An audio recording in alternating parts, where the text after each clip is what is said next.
Thanks, everyone. I think it's a very exciting panel that we have up ahead. It's really talking more about leadership that founders have seen through turbulent times, and we've seen many turbulent times over the last 2 or 3 years alone. But I'm very excited to have some amazing speakers. So I'll firstly invite Ruchi. Ruchi is the co-founder at OfBusiness, and she's been there from the beginning. She was at McKinsey for many years before that. Welcome, Ruchi. I'll invite Niraj next. Niraj is the co-founder at Spinny.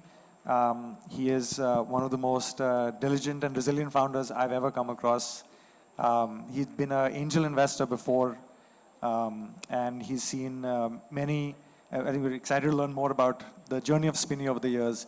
And then finally, I'll request Saahil Goel. Sahil's the co-founder and CEO at Shiprocket and Rocket before that. Amazing story through the years. And I think let's let's get into it, guys. I think I know each of your stories reasonably well, but what's amazing is how, over the years and through many turbulent times, through many ups and downs, true sort of leadership has come through by you guys, by your co-founders, by your teams. So maybe we'll just start with a little bit more of a broad overview and talk a little bit about, what were some of the key lessons that you guys learned through the ups and downs. Maybe we take a couple of examples that you guys are open and willing to share, and just some of the, some of the constants that you have seen over the years of your entrepreneurship. So, Sal, maybe we can start with you, and then we'll go through this, and we'll then keep it more interactive. Thanks a lot, Karan, and pleasure being here, everyone, today. I think I like the framing of it as like the constants and the knots, right? Because I think those are the decisions every startup founder is constantly making. And I guess the one very cliche and overused one is just don't give up. And believe me, it's easier said than done. There have been weeks where very early on, my co-founder and I would keep rethinking why should we be running this. A lot of external negativity, right? Because whenever you're doing something new, everyone thinks you're crazy. I mean, that's the reality of building a category. So kind of just being at it, right? I think is to me something that I found worked well. Just think of every next day as another one and just survive, just stay, right? Whatever it takes. When times were bad, we would sell like marketing agency type stuff just to get the cash coming in, regardless of whether it was strategic or not. I mean, it didn't matter, right? How good is your strategy if you're not around the next month? So I think that to me was a big one. And then the other, the not do, which I actually learned halfway in our journey, was not trying to do everything. Sometimes we can get overambitious. We read about other companies and just feel that, oh, maybe we're not doing enough, or maybe we need to be going after a much bigger market and whatnot. But I think in hindsight, what I realized is that it's very, very important to put the boundary of saying, look, these are the things, we want to build. These are the things we want to partner. And you may change it with time, but for a good amount of execution time, we learned that it's actually impossible to try and crack every problem at the same time. It just doesn't work. Because you need to obsess over it, you need to want it bad enough, and you can't want 20 things bad enough, so. Niraj, in your case, I know you founded a company previously. You were also an active angel investor before you started Spinny, and you tackled a space which was, I think, all three of you were tackling spaces and market segments which are not easy. So building a business requires a lot of resilience, among other things. But I think when you look at your journey, even as an angel investor, and you've seen others sort of go through it, but more importantly through Spinny's journey, right? Similar question, right? What have been the constants? What have been things that have sort of stood by you even in tough times? What are things that you've seen, like, you sort of have to brush it off?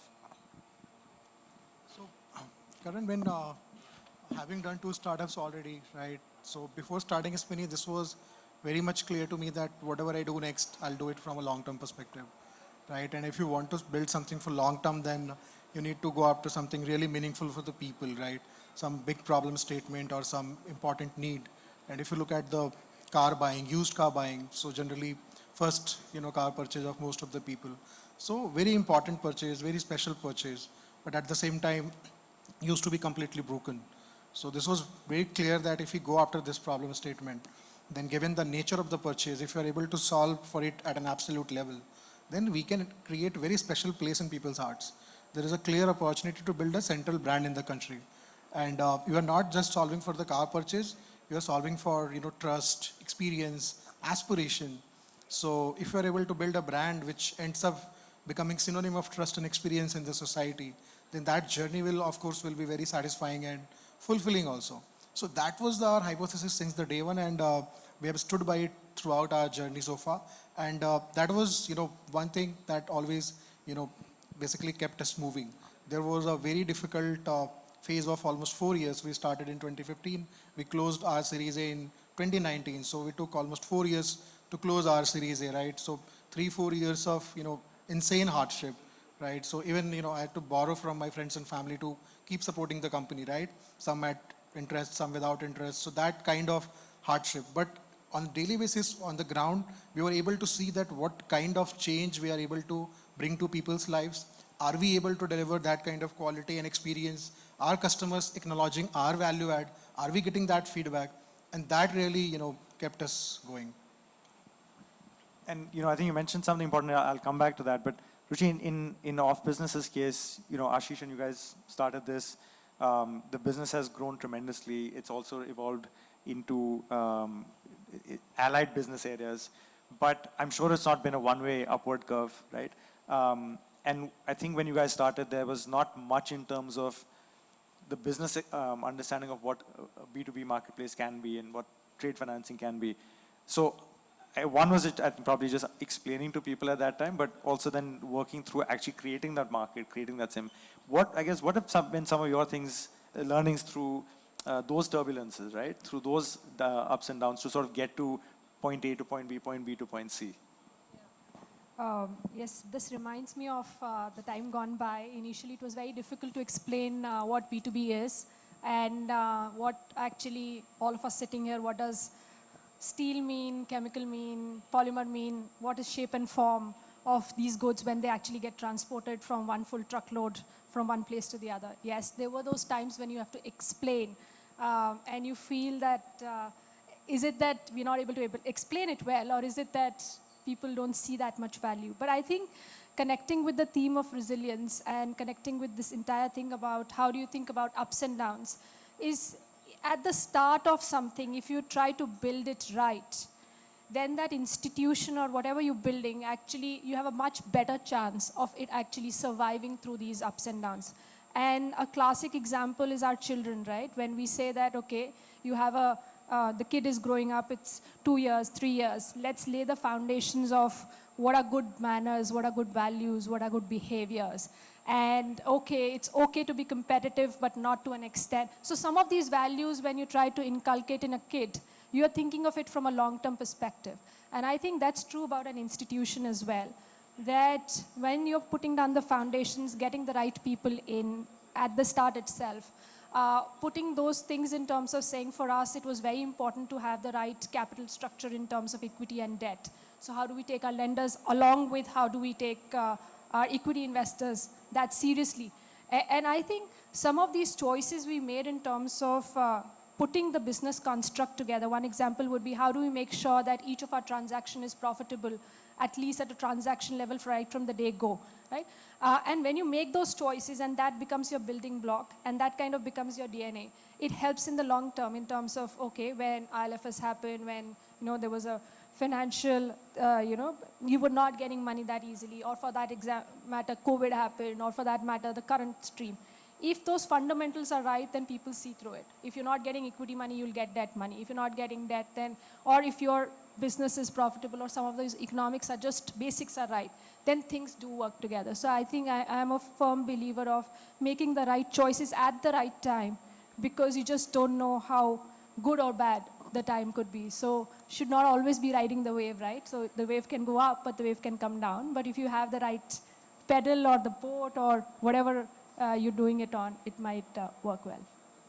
So I think that, that sets the context and sets it up very nicely, right, at a broad level. And I think what will be helpful is maybe to get into specific areas.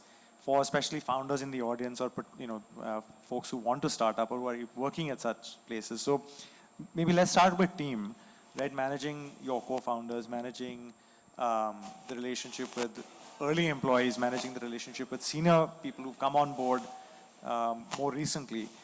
That's a dynamic which changes. It's very different for co-founders versus early employees versus people who've come on more recently and more professionals rather than early employees. I guess as a founder, when you're as a person who's sort of at the top looking down, it's a pretty lonely place. But you still have to navigate through this. So, Sal, maybe just examples of what you've seen work well. What are things that, where you look back, you're like, okay, maybe I would have done this differently with the team, with the co-founders? See, I think we're 4 co-founders, and we've acquired them over a period of time, and we can talk about it another time. But my original co-founder, right, who I started was actually a friend of mine. So I was very scared that, when I get into business, I didn't want our friendship to suffer in any way. So one of the things we did early on, because I was quite, paranoid about it, is we actually wrote down exactly who's going to do what and who will make the final decision in case we don't agree. And that was a day one conversation, without which I said I won't start the work. And also, I think found a co-founder who was completely complementary, right? Which meant that automatically there was very little we could add value to, at least at that time, in each other's roles. So that really helped, I think, kind of early stage. The early stage employees that we got, I think you have to be more friendly, right? Because when you're a 2-founder company, like no one wants to join you, right? You're no one. But if you're friendly and you have a big vision and people kind of buy into that, you have to play that role. You can't be their boss, right? No one wants to work for a boss.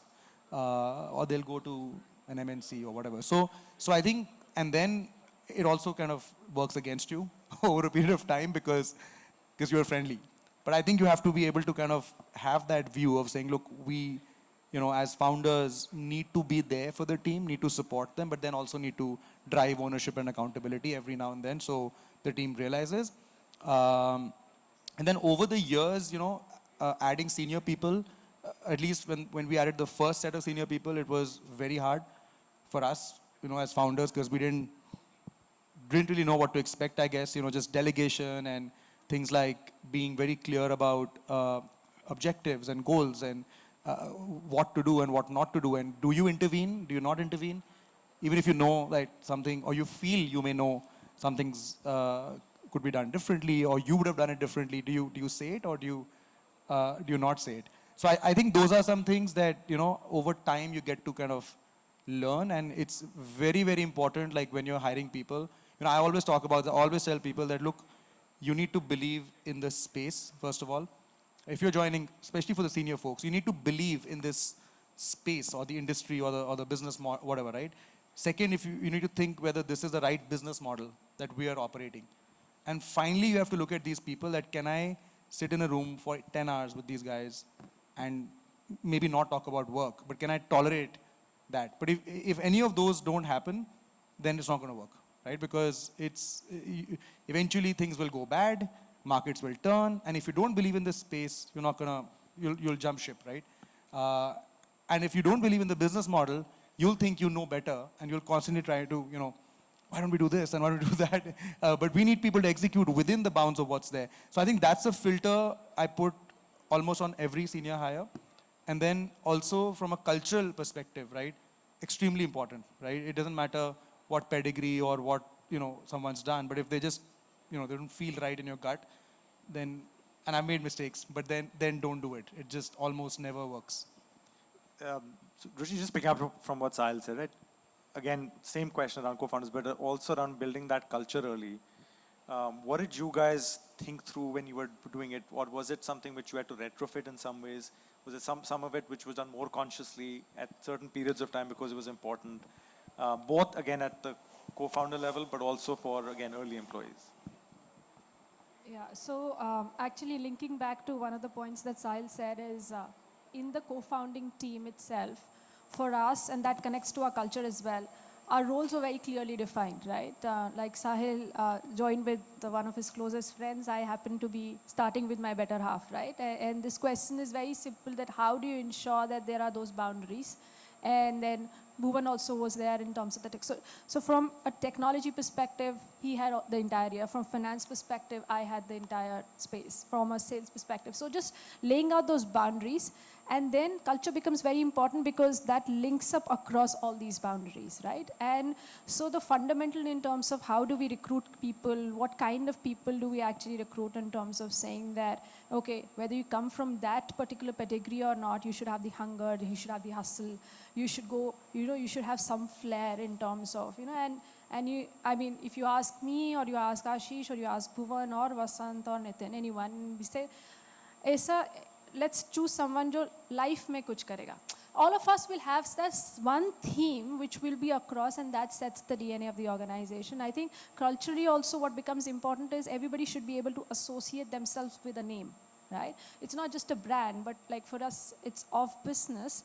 And if you say that, okay, I'm not doing it for me as a leader, right? For example, anybody in my team is not doing it for Ruchi, or they're not doing it for Ashish, or anybody else as their manager or someone, they're doing it for OfBusiness. So company first is one of the important DNAs that we have. Because when you start to think company first, and company is above all, then in that case, then you have one binder along which everybody comes together in the sense, should I do the right thing by the company? Right? And those choices become easier. And the choices become easier across functions, across departments. And I can also go and pull up anybody else in another department saying that this is not company first, right? So having those themes across departments, having a common recruiting philosophy, so as to say, actually those are two important things that's worked for us at least. Can I just go a little bit further than that? In terms of, and it makes a lot of sense. In times which are tough, right, where it's not so smooth and all, how do you continuously enforce that? Because I've also seen times where founders have maybe not been able to make those tough choices or go through with it or be consistent. I think it's more than times that they're tougher. These are values which get reinforced even more, right? Because I'll go back to what I said earlier. If you are making the right choices and say that you will recruit only those many people for which you actually have a good growth path, then you are not forced to make decisions in terms of saying that I need to knee-jerk, in bad times. But you'll still have to make those decisions, right? But how do you take people along in that kind of a situation? And I remember the first COVID wave, all of us, senior leadership, like 25 of us, got onto a call and said, what are the 6 themes that we are going after? Who's going to take up which theme, right? Who's going to think about releasing cash? Who's going to think about collections? Who's thinking about all those themes? And all of us were equally responsible, whether it was our area or not. And those became task forces. So we all had a common agenda. And connecting back to what Niraj was saying, that in terms of saying Spinny having a philosophy of customer delight, or are they actually having impact on the ground? So all decisions become even more easier. And even in stressful times, those 2 or 3 threads keep you all together because there is a common philosophy, right? Something happens, like for example, for us, India as a theme will unite anybody in this room, irrespective of where we belong to, right? So I think that's true for companies as well. No, very, very well said. Going back to something which you said, and I know this firsthand from, especially when fundraising, because it is, for better or worse, part and parcel of the company journey. But when you guys were going through that period where it took longer to raise the Series A, and of course, since then you guys have not looked back. How does that play into the internal, not culture, but I think just the internal feeling with other, again, co-founders and employees, and just managing their mindset, right? Because those are, again, very tough times where you have to figure out whatever it takes to survive and go to the next day. When you look back, right, what do you think worked for you? What would, again, be advice to people who will probably go through something similar tomorrow? Because that's very tough. And I think each of you guys have actually been through that. It's not just for you, but very curious to just hear from you on this. So 2 areas broadly. So one is you need to be really upfront, transparent, and candid with people, right? So don't try to manage people, right? So very first principles kind of approach, right? Everybody is smart, right? So, and of course, you guys are working together, so there is some kind of alignment in terms of value system, in terms of philosophy or the vision of the company. So that is there, right? So if that is already there, then why are you trying to manage people? Right? Just be authentic, transparent, upfront with people, and candidly keep discussing everything. So that is one area, and there only, right? So we keep discussing internally that we are trying to solve for trust for our customers, right? So we are solving for trust. Then you need to solve for trust internally also, right? So that is one bucket. Second is, I believe that the vision, the purpose is kind of, fixed or pretty much, stable. But strategy is something, which is directly linked with your agility, and it can keep changing with time. So to basis the situation, you can come up with the strategy that is most suitable for that situation, that phase of the company, and you need to reassessing that whatever you set out for, right? Is that still relevant? Why that's still relevant? Why it still makes sense to solve for that? Go after that opportunity. And are we going in the right direction? Are our customers, acknowledging that kind of value add, right? So that, that regular recalibration is very much required. And that will command your strategy. Perfect segue to the next question. So regular recalibration. Saahil, did you guys have to go through that when you were, I can't say going from Rocket to Shiprocket because it was never such a seamless thing, but a lot of it was sort of recalibrating things. How do you sort of put that in the context of your experience through that and fundraising, on the back of that? So, we've been around for now nearly 11 years as a company, right? And we had opportunities many times to, wind up, do it again, start from scratch. But kind of piggybacking a little bit on what Ruchi said, you got to take everyone along, right? For us, and we come from, I guess, middle class business families. We don't care whether somebody puts in equity money. It may be a portfolio for them, right? But for us, it's like, no, we have to return their money. I don't care. They may have taken venture risk, but what about our reputation? So for us, it was not an option, to not do it. And we've been through a series of pivots, right? I'm talking about the 3 big ones where we said, look, we want to solve. So our macro statement, and like you said, the main sort of your view of the world, right? Or the vision. I think that in 11 years has not changed. We said, look, eventually merchants, SMBs will want to sell directly. That's it. And when they want to sell directly for e-commerce, they're going to need tools to do it. That's it. It was literally that. And then within that, what tools are they going to need? How can we build a scalable business? How can we add the right value and have the platform where we can actually scale it? Otherwise, it's like, you're not making your dent. And we tried with building the shopping cart in the beginning. It used to be called Cart Rocket. Again, lots of questions. Tried to copy the strategy as it is, from Shopify.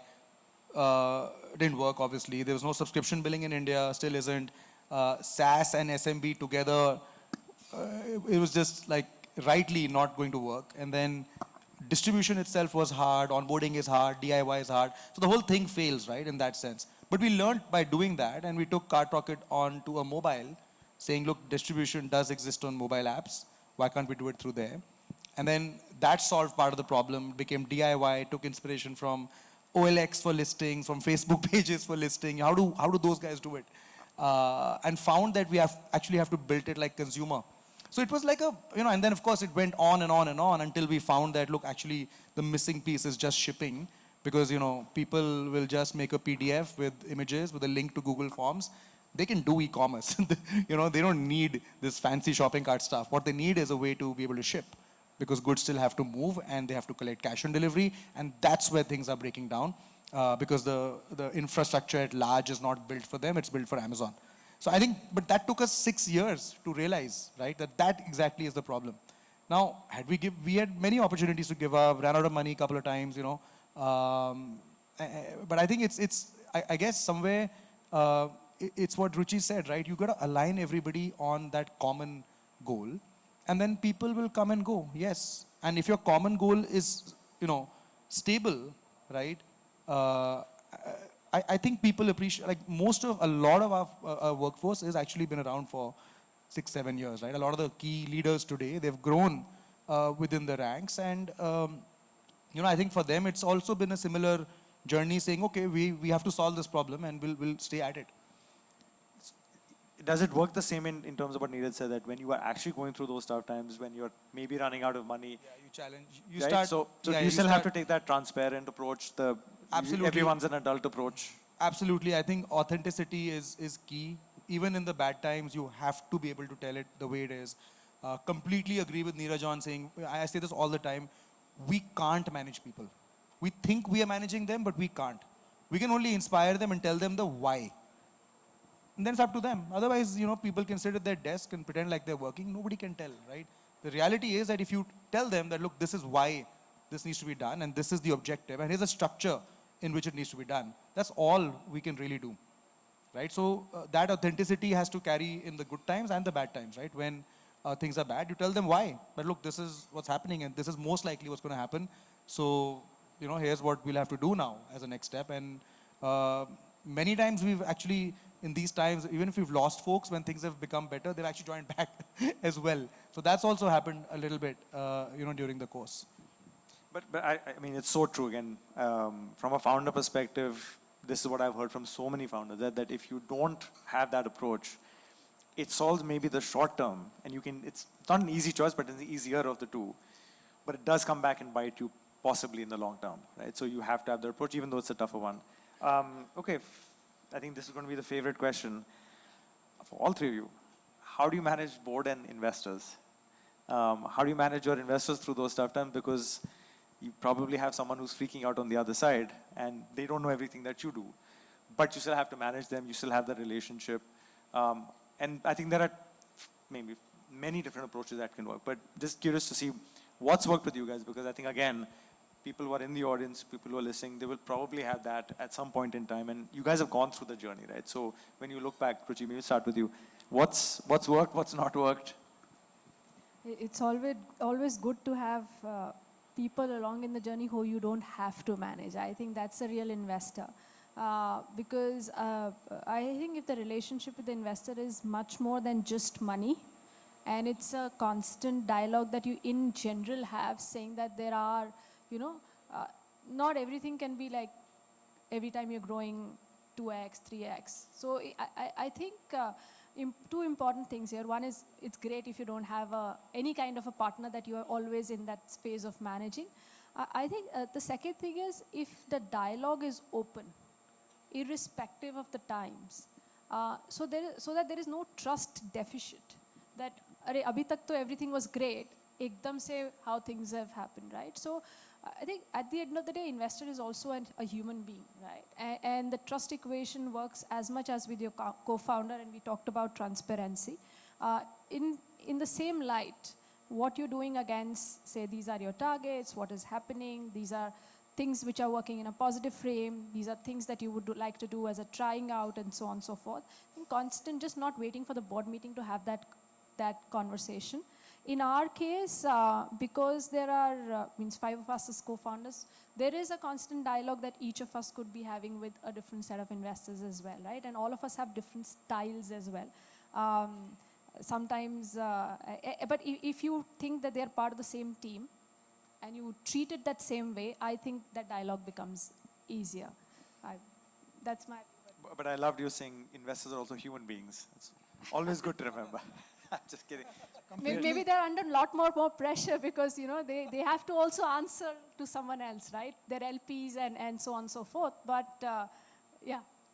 Again, Saahil made a very good point that, for an investor, it may be one of number of companies, but for the founder, it is the only thing that they're doing. And I think that perspective becomes important, especially in terms of that. Sorry. Exactly what Ruchi said, plus on top of that, 2-3 keywords, right? So one, I believe that we are a shareholder in the company, right? So certain ownership of the company and being basically executive role are two different things, right? So you are a shareholder in the company, investors are also a shareholder in the company. So it's not your company, right? So it's everybody's company. So that kind of mutual respect, mutual feeling, appreciation should be there, right? Through and through, number one. Number two, the authenticity, right? So transparency, authenticity, share the bad news first, right? And third, till the time you are a private company, right? Try to leverage it as much as possible, right? And that kind of mutual understanding. I think they've both covered almost all the points. But I think just to reiterate some of them just from my lens, I think if you have the liberty, picking your investors is very important. You know, and I generally do that by being completely authentic. If I like talking in Hindi, I'll do that. You know, I'll pitch my business the way I feel comfortable, not the way somebody else does it. You know, and you have to be truly like it. I know I've kind of early stage, you'll try and kind of, you know, say what people want to hear, but that's almost never a good idea. And you only need one, right? If you're talking to 100 people, you only need one person to believe. So it's important that you stay constant and then you find that one person who's gonna, you know, fit your mindset. Because later on, what I've realized is, and I'm so many times traded off economic value for like a gut decision, saying, oh, but you know, the valuation's better here. Like, no, he's not able to understand, you know, the conviction with, you know, who came in first, right? You know, that all of those things later play out in a very big way and lead to the dynamic, you know, everyone's speaking about here, where you need to be able to pick up the phone, right? Drop the bad news early, talk to them like they're your partner, you know. And like Niraj said, you're in an executive role, they're not, but everyone's a shareholder, and that's, you know, your job as the CEO or as a CXO to drive that sort of information, communication, and honestly, even accountability back to them. There have been so many times, you know, we'll use or we'll take help from our investors and our board to say, look, can you help us with hiring? You know, if there is a GR item, you know, can you tell us how other companies have done it? How do we deal with treasury? Like, you know, there's so many things that they can bring value on the table. And there's also situations where you need to stand your ground because look, you're operating and many times your investors may not have operated. So while they can bring a great canvas of things, sometimes it's not like every idea in the room that comes from them is the best idea, right? No offense. All I'm saying is as an operator. Most of the times it's not. I completely agree with So you have to just kind of go back to first principles and say, look, if I can't make sense of this to myself, don't do it. Trust me. And it's not about being a generally good or bad idea. It's a bad idea for you because if you can't make sense of it, you can't build it on somebody else's conviction. You can never do that, right? So I think it's a balanced approach, and what helped me a lot was to be transparent about that and communicate that look, this is how I'm going to work and this is my expectation, so that, you know, there's absolute sort of clarity, and then everyone feels kind of aligned and, you know, collected together. I mean, look, I think this topic is very important. It could be a separate panel by itself. We can, I think, talk for hours on it. But just one question, which is slightly different, but related to this, which is, would you advise founders that you know maybe are investing in to do, not reference checks, but actually find out about the investor that they're wanting to work with, right? Must do. Must do, right? Okay. Yeah, and I think that's something which... It's okay not to raise rather than raising from a, you know, bad investor. Agreed. No. Absolutely. And I think that's a very, very crucial thing for every sort of founder in the audience to always keep in mind. Because if you make a mistake, you can't actually do anything about it. It's hard. Absolutely select the right investor and don't expect the investor to drive your business. At the Yeah, end of the yeah, day, you exactly. are supposed to run the business, and that's why you are in the executive role. You can take help, and very good points that Saahil brought out. But it's not that every time there's an issue, you just go crying up to the investor, because there's a reason he's the investor and you are the executive. Niraj, I'll ask one question which I think you brought up earlier in our discussion, especially for, I think, when founders and companies reach the stage at which you guys, all three of you are, there's always a public side to also being a founder. And that public side gets exposed probably even more so in tough times. For whatever, some reason I've never been able to understand. But you still have to manage it. And I'm not talking about the PR part of it, but just the external facing side. And when things are not maybe going easy, you hear about layoffs, etc., which is a normal course of business. I'm sure all of you guys have had to manage it. But what's been... Very simple answer. Don't waste your energy on those stuffs, right? So try to understand what you are, what your strengths are. Try to play, you know, as per your strengths. And whatever you are, just be that everywhere. Internally, with investors, with board, your public perception, whatever you are, right? Just maintain that everywhere. Life will become very simple and you will be able to redirect all of energy towards the real execution. Ruchi, have you felt it similar? No, that's actually, when I look at some of this happening, it's quite scary. But I think more you think about it, the more it's like an interference which will affect your business. And I think anything that's taking you away from your business or what you're supposed to do every day, it's your duty to put it aside. Nothing can be picture perfect. And none of us would be picture perfect, right? We all will have our issues. We will take good decisions, we'll take bad decisions, right? We live with it. And I think we should live with any public perception which comes along with it, because at the end of the day, it's for the company and that's what we are here to build. So. So we've got about 5-6 minutes left. We have a few more questions, but I just want to see if we can maybe see if there's any questions from the audience that we can take. If we can, sorry, maybe just have a mic.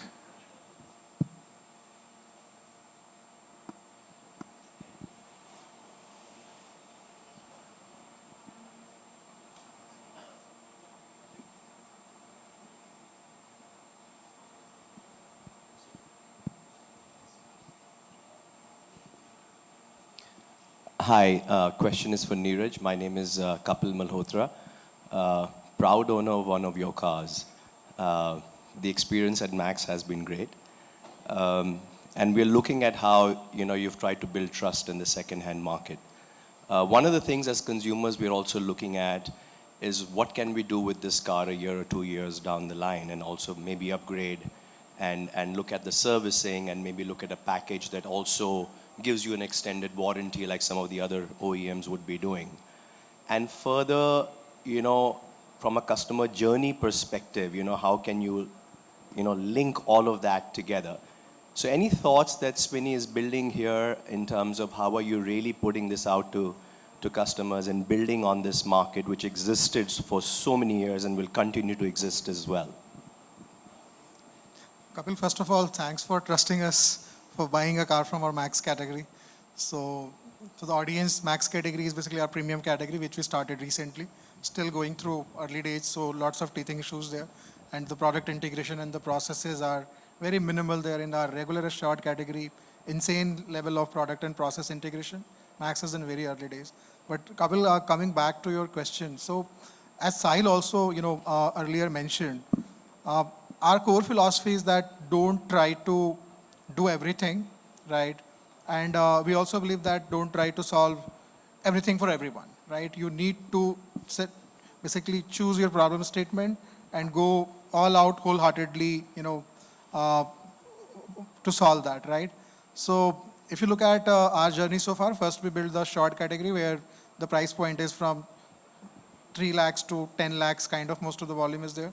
And having built certain capabilities regarding assessing the car, evaluating the car, pricing the car, fixing, refurbishment, the entire process, product integration, customer support, post-sale support, all those things, building enough capacity. Then we started doing pilot of Max category, right? So continuing with that philosophy, we believe that first we wanted to control the car assessment, car pricing, and the quality control related capabilities first. Once that is already in place, and because of that, if we are owning the transaction, then services like car servicing, insurance renewal, or extended warranties, all those things are low-hanging fruits, easier problems to solve once the harder part is already solved and that capability is in place. So we believe in solving harder things first, right? And owning the transaction, building that wedge, putting some momentum behind that wedge. And once that is there, then step by step, we can start plugging in other services and other offerings. So very soon, that kind of servicing we will be triggering, but we were waiting for the right time. And now we believe that that right time is arriving. Okay, thanks, Niraj. We'll take one more question, and then we'll do a final question with the panel. Hi, my name is Varun Khurana. I have a question for panel at large. I think Niraj has answered most of it for Spinny. in increasingly commoditized market, when you started your business, how did you think, what was your unique proposition which were not there in the market? Thank you. In case of off-business, which is essentially into B2B supplies for SMEs and mid-corporate, essentially whenever someone is procuring as an SME from, you would never go to the manufacturer directly and procure. So manufacturer will sell to the first layer of distributor, will sell to the second layer of distributor, and so on. And hence, there would always be multiple intermediaries in between. Off-business essentially solves for the fact that how can the procurement be directly from the manufacturer to the end user who's a manufacturing or an infra entity, which is actually using those raw materials. Slowly, it also expanded into, say, polymers as a stream, chemicals as a stream, so on and so forth, right? So the basic proposition for the customer is that you firstly getting it at a much cheaper rate because of the aggregation benefits, as well as the fact that there are various layers of disintermediation in between. The second factor is because the organization has built all these 9 categories in quite a depth. It's at one place that you can get multiple products. You would have heard sale distributor. There's only one particular brand, one particular, you could say, commodity, right? So multiple requirements at one place. And then further the proposition, and that's an important part as to when many of you guys actually build your businesses, the value proposition keeps getting stronger as and when you build scale. So first it was just the price advantage, then it was in terms of saying that reliability came in, then in terms of serviceability came in, and obviously with time, many of those brands and many of those SKUs in one place. So that's how the proposition has evolved for us. And obviously for us, credit is a standalone business. And that has actually now the customer is not just buying raw materials, but through the same group entity can actually take raw material, credit for raw material procurement as well. So that's for us. I think see, everything is a commodity, if you really think about it, right? And everyone sitting here and lots of other successful companies across the world, I think they've all picked up one problem and just solved to begin with, and solved it really well in a way that it's actually value accretive, right? So for example, in Spinny's case, there's a seller of the car, right? It's their company and their shareholders and employees, and then there's a buyer of a car, right? In Ruchi's case, similar dynamic. In our case, similar dynamic. And I think all kinds of platforms should aspire to make every stakeholder a little bit better off after the interaction. And I think it's and it sounds philosophical, but it's actually quite objective and tactical when you're thinking through business strategy or thinking through decisions. And for us, rather than thinking value prop first, we actually thought problem first for the merchant and for our user, and kept kind of trying to iterate on that till we said, yes, this is truly going to create value, not just transfer. Because if you transfer value, then you can't capture it sustainably. You have to be able to create. And then you can say, fine, if I'm creating, I'm going to be able to capture some of this because I'm increasing the pie, right? And in that kind of a business, I think the value prop is the fact that you'll be creating something new and you'll be changing how things have happened before. And within that, of course, over time as you scale, there will always be a wedge, right? And then you can keep adding more and more and more on top of it. And that does become a moat or a value prop over time. All right, guys, I think we could have gone on for a lot longer, but this has been a super helpful, super interesting and insightful panel. I think it touched upon some very important aspects around tough choices that one has to make, the turbulences that one will obviously go through as part of being a founder, how to manage different stakeholders, how to manage the business. I hope it was insightful for the audience. Really want to take a note of appreciation for you guys, Ruchi, Niraj, Saahil. Thank you for being part of IDEA as well, and thank you for coming. Thanks, everyone. Thank you, guys. Karan, can you please distribute the gifts? And guys, a louder applause is needed. 3 unicorn guys, right? They've all built the company from scratch.